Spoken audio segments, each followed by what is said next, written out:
বাংলাদেশের একজন বড় শত্রু, যিনি বাংলাদেশের একটা বিশাল ক্ষতি করেছেন, একটা বিরাট জনগণের সঙ্গে প্রতারণা করেছেন, রাষ্ট্রের সঙ্গে প্রতারণা করেছেন সাবেক বিচারপতি খায়রুল হক সাহেব।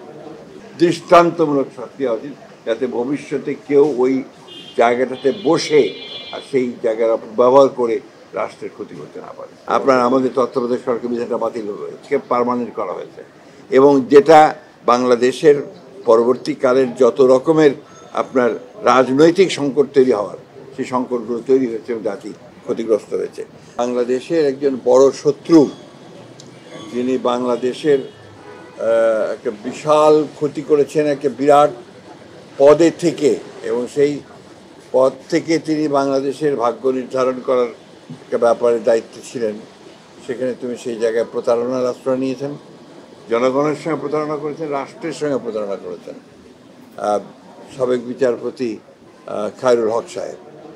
তিনি এই তত্ত্বাবধায়ক সরকারের ব্যাপারে যে রায় দিয়েছিলেন, শর্ট যে রায় দিয়েছিলেন সেটা, এবং তার পরবর্তীকালে সেটা যে আপনার পূর্ণাঙ্গ যে রায়, মধ্যে আকাশ আর পাতাল তফাৎ ছিল, এবং সেই যে রায়টা তিনি শর্ট দিয়েছিলেন সেটাও আমরা মনে করি যে এই রাষ্ট্রের বিরুদ্ধে গেছে। বিলম্বে হলেও যে এতদিন পরে তার বিরুদ্ধে যে ব্যবস্থা গ্রহণ করেছে সরকার, সেই জন্য সরকারকে আন্তরিক ধন্যবাদ জানাচ্ছি।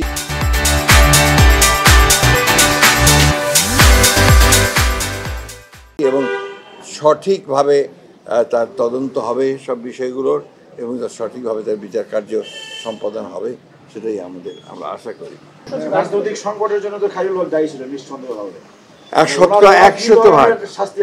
এটা তো আমার বলা ঠিক হবে না, কারণ এটা আইনগতভাবে যে বিধানগুলো আছে সেই বিধানগুলো দেখে তাকে সেই প্রসিকিউট করে তার সেই বিধান নিশ্চিত করতে হবে। তবে দৃষ্টান্তমূলক শাস্তি হওয়া উচিত, যাতে ভবিষ্যতে কেউ ওই জায়গাটাতে বসে আর সেই জায়গার ব্যবহার করে রাষ্ট্রের ক্ষতি করতে না পারে। রায়ের পরেই আমার যেটা হয়েছে সেটা হচ্ছে যে আপনার আমাদের তত্ত্বাবধায়ক সরকার বিধানটা বাতিল হয়েছে, পার্মানেন্ট করা হয়েছে, এবং যেটা বাংলাদেশের পরবর্তীকালের যত রকমের আপনার রাজনৈতিক সংকট তৈরি হওয়ার, সেই সংকটগুলো তৈরি হয়েছে এবং জাতি ক্ষতিগ্রস্ত হয়েছে।